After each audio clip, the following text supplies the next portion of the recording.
tupo na Dula na kubwa hasa ni kuangazia kile ambacho tunatarajia kukishuhudia katika eneo la uwanja. Yamekuwepo mazungumzo mengi, umekuwepo uchambuzi wa kina kuhusiana na dabi yenyewe, na kubwa hasa ikiwa ni kwa Simba Sports wakitahadharishwa kwa Young Africans pengine labda kufungwa kwa mara 4 mfululizo.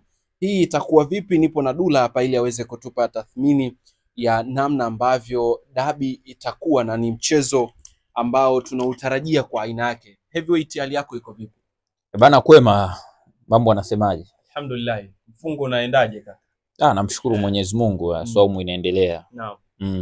Bana, dabi mi kwenye kupitapita katika video vya mitandao ya kijamii ninaona Simba inashauriwa zaidi kucheza kwenye maeneo ya low block, kwa maana iwe nyuma ya mpira kuzuia Young Africans, na kama watajisahau kwenye hilo basi Young Africans wanaweza wakawaadhibu. Kuanzia kwenye nukta hapo ya hicho ambacho kinazungumzwa hivi sasa, ni kweli Simba anatakiwa kufanya hivyo ili aweze kukabiliana na Young Africans?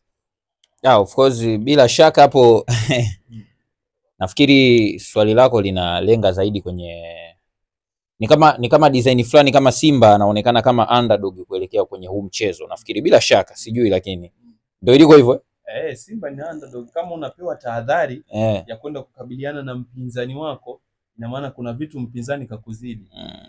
Of course, unajua kila mchambuzi, unajua mpira ni maoni pia, unaelewa, na kila mtu anauona mpira kulingana na uelewa wake, na wachambuzi kila mtu ana maoni yake. Kwa hiyo inawezekana yupo correct kwa anavyoona, lakini kwa upande wangu mimi nilivyoona, hizi ni timu mbili ambazo hazipishani sana, unaelewa. Of course Simba, Yanga ndo timu ambayo ina safu nzuri ya ushambuliaji, imefunga mabao 58, lakini Simba ndo timu ambayo ina safu nzuri ya ulinzi pia, lakini hata kwenye kufunga mabao sio haba, imefunga mabao mengi pia vile vile. Lakini kwenye wastani wa umiliki wa mpira, umeelewa, zote zinakaribiana, kwa sababu Yanga ana wastani wa kumiliki mpira kwa 65%, Simba wao wana wastani wa kumiliki mpira kwa 68%. Tafsiri ya haraka ni kwamba hizi ni timu mbili ambazo zote ni dominant kwenye ligi, na mara nyingi kwenye michezo ambao wanashuka kucheza zinakuwa na nafasi kubwa ya kumiliki mchezo na kuweza kuondoka na ushindi, umeelewa? Kwa hiyo ni timu ambazo zinakutana sasa, zote zikiwa na ubabe fulani kwenye ligi, lakini ni kama watu wanaona Simba ni kama vile haistahili au haipaswi kupishana na Yanga, lakini wanasahau kwamba Yanga katika umiliki wao wa mpira wa 65%, tafsiri yake ni kwamba wakienda kucheza na hizi timu ambazo wamezifunga sasa hayo mabao 58, zinakuwa zinakaa nyuma. Kwa hiyo zinavokaa nyuma, Yanga wanakuwa na nafasi kubwa ya kuweza kuformulate mashambulizi yao na kuweza kufunga mabao.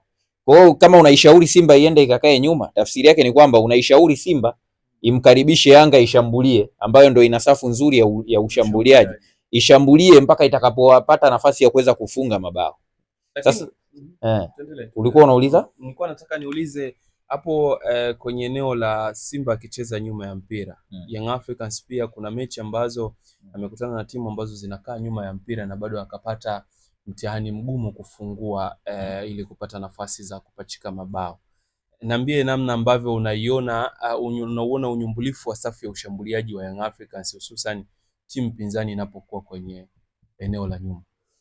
Unajua, mimi nataka nijibu swali lako kama ifuatavyo.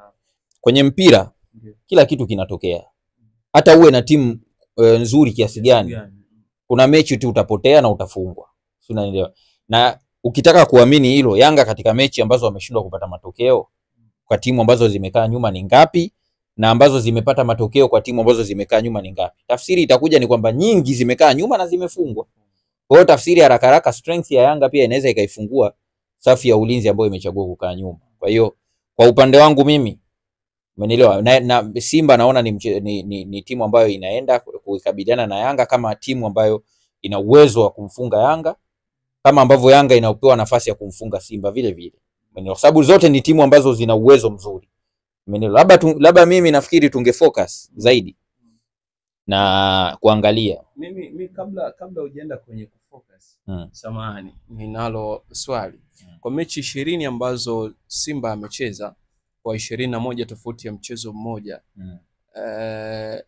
Simba umeitazama katika maeneo tofauti, lakini nataka kusikia kutoka kwako ni maeneo yapi ambayo Simba sasa wanatakiwa kuyazingatia ili wapate nafasi nzuri zaidi ya kumfunga Young Africans, kwa sababu tunamwangazia zaidi Simba anaonekana ni underdog kwa Young Africans kwa matokeo ambayo Young Africans yameyachukua mfululizo kwa Simba Sports. Of course, kwanza mimi hilo neno underdog, kwanza jambo la kwanza mimi kwa upande wangu nalifuta. Sio, unanielewa? Simba sio underdog. Sio underdog. Tunapoenda kwenye huu mchezo dhidi ya Yanga, kufungwa mara 4 haisababishi Simba kuwa underdog. Yaani sio point ya msingi. Yaani kwa kwenda kwenye huu mchezo Simba sio underdog kwenye huu mchezo. Jambo la kwanza hilo. Lakini tukija kwenye pointi yako ambayo umesema kwamba ni tahadhari gani? Of course kuna mapungufu ambayo Simba wameonyesha. Hapo nakubaliana na wewe. Kwenye michezo ambayo wamecheza, yapo mapungufu ambayo wanapaswa kuyatizama kwa jicho la tatu before kwenda kuwakabili Yanga, kwa sababu ni timu ambayo pia ukitumia hayo mapungufu ukiyaonyesha ndani ya mchezo anaweza kukuadhibu. Unanielewa? Nafikiri labda unakumbuka msimu huu wakati unaanza, Simba Sports Club bao la kwanza kabisa kuruhusu ilikuwa ni katika mchezo dhidi ya Coastal Union, Simba wakiwa nyumbani, wakapata sare ya mabao 2-2, umeelewa? Wakati Coastal Union wanaanza kufanya ile comeback yao, umeelewa, walipata goli la kwanza kwa shuti ambalo lilipigwa na Abdallah Hassan. Wakati ukitizama lile shuti wakati linapigwa, Simba walikuwa kwenye defensive structure yao, manake walikuwa wakati Debra Fernandez amepoteza ule mpira mpaka unafika kwa Abdallah Hassan, tayari Simba walikuweza ku retain ile defensive structure yao na kutengeneza kitu kama 4-4-2 block ambayo ilipelekea pamoja na kwamba kuwa kwenye 4-4-2 block, lakini ilimpa nafasi yule Abdallah Hassan kuweza kuattempt. Ni kwa sababu Kibu Denis alichelewa kurudi kutrack ile movement ya Abdallah Hassan na kumpa nafasi ya kuweza kustrike.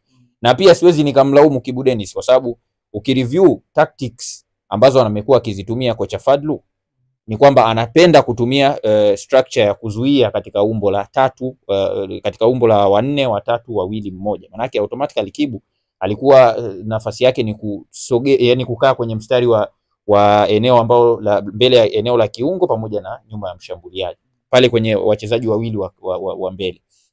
Kwa hiyo kitendo cha kurudi ni kwa sababu waliona kwamba kuna opportunity ya huyu Abdallah Hassan kufanya attempt na akawa amechelewa. Kwa hiyo maana yake kiufundi kocha Fadlu yeye ndo alikosea. Sio, unanielewa? Sasa ukija kwa Yanga, huo udhaifu ambao Simba wameuonyesha dhidi ya Coastal Union, ukija kwa Yanga wanaweza wakautumia kama hautojirekebisha, kwa sababu mind you, nimesema hili ni bao la kwanza ambalo Simba wameruhusu msimu huu, lakini bao la kwanza ambalo Yanga wamelifunga msimu huu dhidi ya Kagera Sugar linatokana na Maxi Nzengeli kuweza kupiga mpira akidrive kutokea eneo la katikati na kuweza kufanya attempt ambayo iliweza kuzalisha bao nje kidogo ya 18 kama ambavyo amefanya Abdallah Hassan. Umeelewa? Lakini ukija ukareview tena katika mchezo mwingine dhidi ya Pamba ambao Yanga waliweza kushinda katika mchezo huo, ulifanyika Azam Complex, bao la 3 ambalo alifunga Maxi Nzengeli, the same scenario, anakokota mpira kutoka eneo la katikati, anasogea karibu kidogo na box la timu pinzani, anapiga shoot ambalo lina deflect na kuweza kuzalisha bao. Kwa hiyo kama watampa space Maxi pia Nzengeli kama ambavyo wamempa Abdallah Hassan kwenye mchezo dhidi ya Coastal Union, basi anaweza akafanyaje, akawaadhibu. Si unanielewa? Lakini sio hivyo tu, ukija ukareview kwa mfano mechi ambayo ilichezwa dhidi ya Azam FC, wakati Azam wanapata goli la pili ambalo lilifungwa na Zidane Serere, unaona kabisa Simba walikuwa kwenye defensive structure yao. Yaani manake wapo kwenye kuzuia alafu wakaconcede. Walikuwa wametengeneza umbo lile ambao nimetoka kukuambia la 4, 3, 2, 1. Umenielewa? Zidane Serere anafanya movement kwenye half space. Faisal Salum anatoa mpira kwenye build up phase, anaupiga nyuma ya safu ya ulinzi. Sio, unanielewa? Zidane Serere anauchukua, Mohamed Hussein anashindwa kumzuia, at the same time Pinpin Kamara amechelewa kutrack au amekuwa na timing mbovu kwenda kukabili ule mpira, unampa nafasi Zidane Serere ya kuweza kuscore.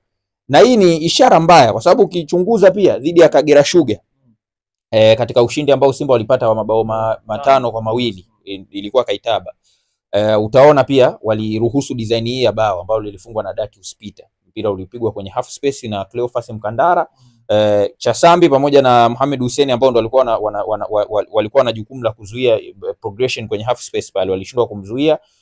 Datius Peter anapokea mpira ndani ya penalty box, yule Pinpin Kamara kama kawaida naye amechelewa huwa na timing ya kujaribu kwenda kucheza ule mpira that uspita na anafunga.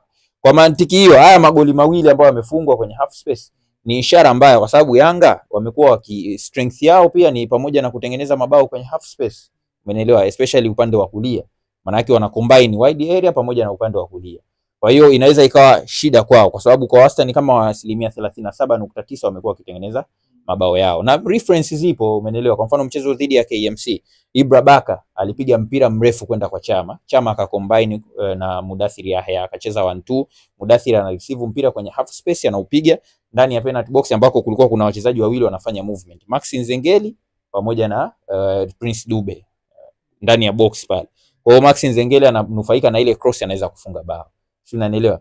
Na katika mchezo huo katika mchezo mwingine pia dhidi ya KMC, kwa sababu mchezo uliweza kumalizika kwa Yanga kushinda kwa bao 1-0, lakini kuna mchezo mwingine ambao Yanga walishinda kwa mabao 6-1.